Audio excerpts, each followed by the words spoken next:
Do you know that what did the Oppenheimer said when he was the first mayor of Kimberley? He said, let us stop the natives from digging diamonds. Here, only us as settlers who must dig. He makes a law, a bylaw in local government. So you are saying we must condone him for stopping you as a native to participate in the economic circulation. That's my first problem. I just want to help you. For people that don't know, Yes. South Africans used to mine comfortably before some of those laws. The laws were set because we used to dig. Forget Zamazama today. We used to dig and mine our own minerals. And you're very right. In the Oppenheimers became the first. They formalized politics in this country. And you're very right. And I think that Kimberley Act still rules the diamond industry to this day, globally, not just... Yeah, it's a Kimberlite process, we call it that. The Kimberlite process. Yeah, our Mineral Resources and Petroleum Development Act of 2002, amended in 2004. Yes. Now, I'm coming from the mining space, so I know what I'm talking about. So, the very administrative system of local government we're having today was perfected by the Oppenheimers in Kimberley. First street lights were in Kimberley. And then he says, we must not participate. So that's my first problem. Correct. I don't mind about economy. Yeah, you're right before. All of us were digging. I'll give you another example. Ulang al-Balel, Wamahlubi, Escort, MJs. They were working at Kimberley. And they were able to bring guns from those whites who were trading there. But the same whites, they were envying his land, Escort, Mchezi, you name all those areas, the Ladysmith. Then they charged him for carrying guns which he obtained as articles of exchange. Because there was no monetary economy at that time. Yes. So, unginikeza isibhamu, and then uthathe lokho okuthathayo. Which means mhlambe ngigubhile ama-diamond. Kodwa manje anginayo imarket. I don't have the market for this. Yes. Because you've got a market overseas of diamond. Take this diamond, but I'm interested to your gun for one reason. Hunting. Not just to kill people, but hunting primarily. But yes, in case I'm under threat, Sure. I will shoot and kill. For defense. Yes, it's defense. So we trade that. Now they figure that they pass a law, they say you are charged for holding guns, which is unlicensed. I'm Robben Island. Mandela is not the first one to be in Robben Island. Ulang al-Balele is the gentleman of where Kwalanga Township in Cape Town Ulanga is named Township after. is named after him because when he was released from Robben Islands, he was dumped Kwalanga. Uthiwa Nhlubi unkosi. Amahlubi, inkosi oHatebe, omthimkhulu. ORhatebe. Amahlubi, yes. Ulanga al-Balele, wabu 1873 when they took him there.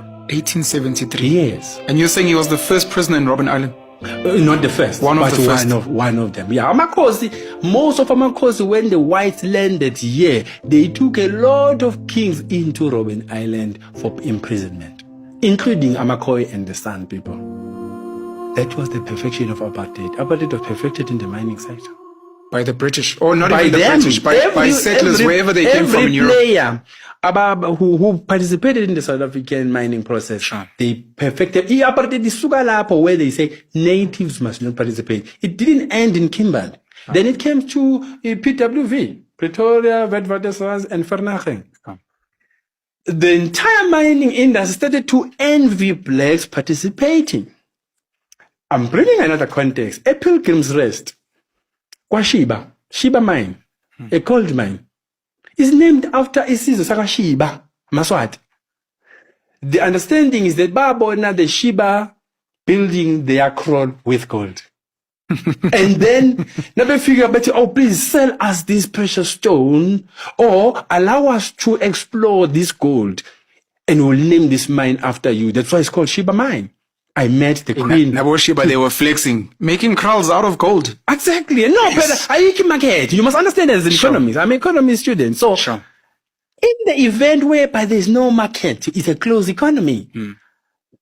Monetary economy is the yesterday thing. We used to do barter trade. Yes. So, that was economics at its best at that time because Ubati gave us these stones in exchange for this. So they were supposed to go into a joint venture, Sheba Mine, Barberton. They named it after them, still called even today. Sheba Mine. They never gave them anything. This I'm taking from the Queen herself. We met 2 days ago. She says, The Queen of the Sheba people. of the Sheba, yes. She says, since that mine is called Sheba Mine, is mining gold, one of the best, they are not getting anything. They ended just with the name saying Sheba Mine. She went on to say, even the farms around there, macadamia farms and so on, they took all of that and drove everyone else. It's not far from where Lily Mine, the mine that collapsed of the mining, the mine in Lily Mine. It's a Babatin. Kune gold there. They don't participate. You know why they don't participate? It's the precedent set by the Oppenheimers. So here are the ones you are envying to say they've done well. Yes, give them credit for having done well, for perfecting the South African economy, but also give them credit for perfection of apartheid. Yes. We're excluding the natives. So if blacks are excluded, it is on record, it is them. With proof. Now, let's go on then to say the issue of us.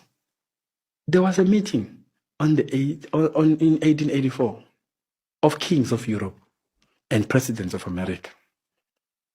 It's called the Berlin Conference. It started on November 1884 to February 1885. They were scrambling for Africa. It's a book. It's a thick book, about 600 pages. It says The Scramble of Africa. Here are superpowers of the world now dissecting the entire continent as colonial thefts for themselves, changing the cultures of those people. No wonder Africa, we have Portuguese, we have French, we have British countries and so on, because a decision was taken, let's change these people's culture in order to use them easily. Remember, Lord Macaulay said, I've never seen such rich people in Africa staying in peace, no crime and nothing. But if we want to oppress these people, we must change their spirituality and their education system, sell them the European culture. Once Africans see an alternative to what they know, they will drop their own to take the foreigners' practices. Once they do that, they are perfect candidates for oppression. These are the same people. This is the narrative they're driving. So I want you to be aware that in the narratives we are driving of economic participation, there is also a narrative of exclusion, of oppression, of killing. What is happening in the DRC now? It is a military practice when they say the best time to invade a country, it is when there is a war. So which means we must stage these wars so that during the warring time, we loot. And then we arrive at settlement of peace. Of course, we would have looted everything by that time. That's how it works. So your attachment with outfits of democracy, whether you love democracy or not, I say it's not about democracy, it's about interest. US narrative on democracy is not that they're pursuing democracy, they're pursuing interest. Let me shock you.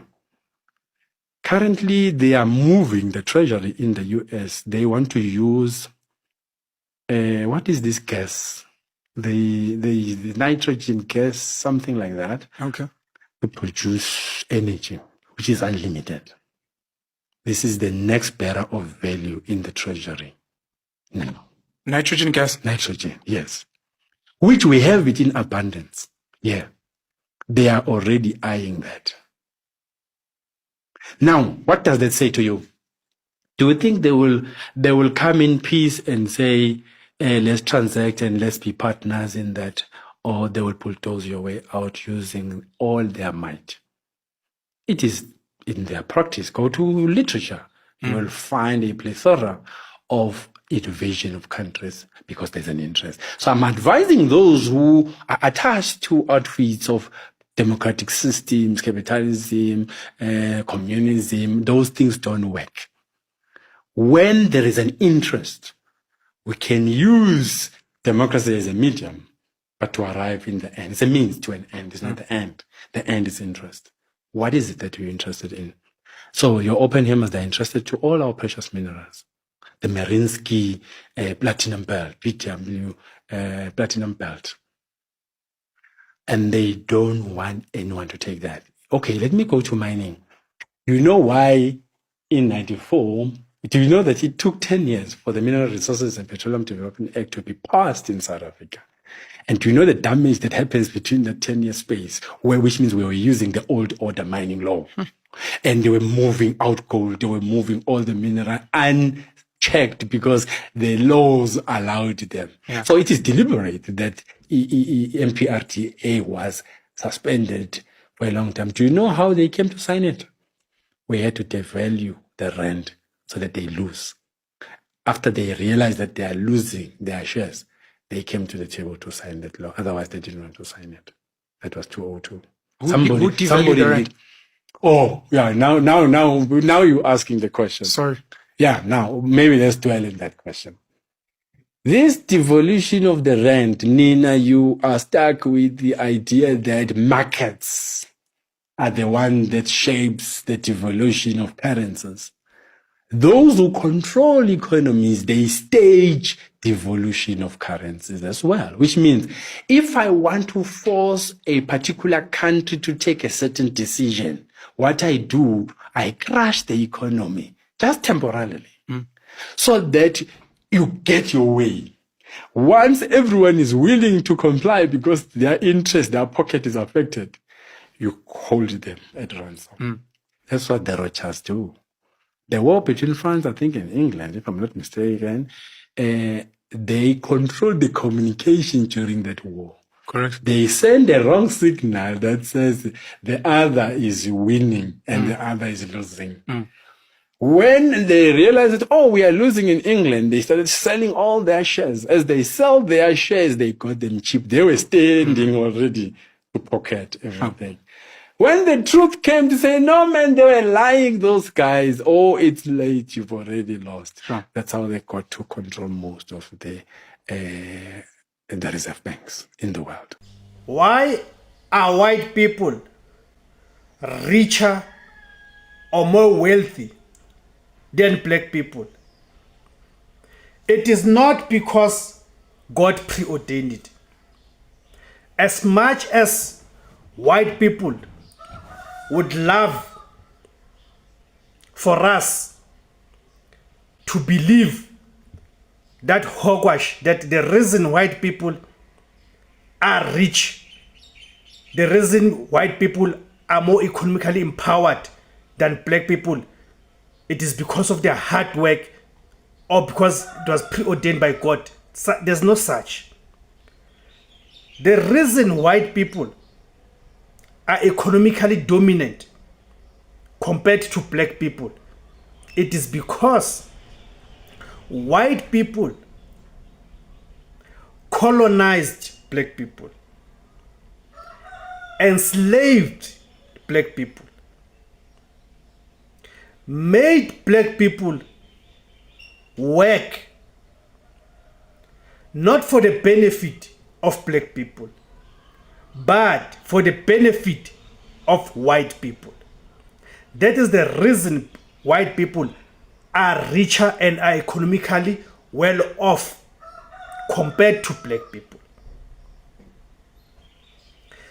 They started by colonizing black people, the Africans, violently so, killing black people, dispossessing the Africans of their land and all the riches that can be found on that land. And among those riches, we are talking about the mineral wealth. The very same mineral wealth that the white wealth is built from.